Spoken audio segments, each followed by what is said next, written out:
सभी विद्यार्थियों को सुप्रभात।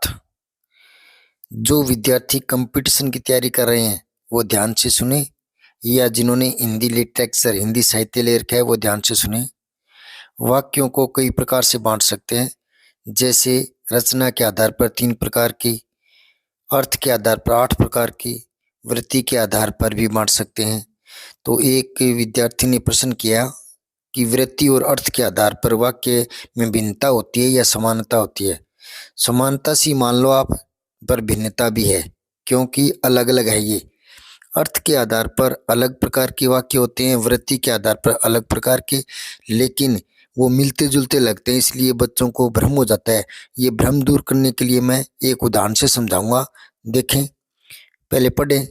अर्थ के आधार पर वाक्य का अर्थ ही देखा जाता है, पर वृत्ति के आधार पर वाक्य को कहते समय वक्ता के मन में कैसे भाव थे, उनकी वृत्ति कैसी थी, ये देखा जाता है।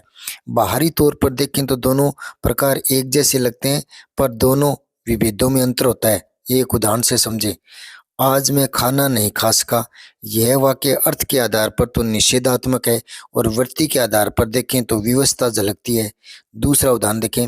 मुझे सुबह दौड़ना पड़ता है, यह वाक्य अर्थ के आधार पर तो विधिवाचक वाक्य है, वृत्ति के आधार पर विवशता वाक्य है। मतलब समझ गए आप?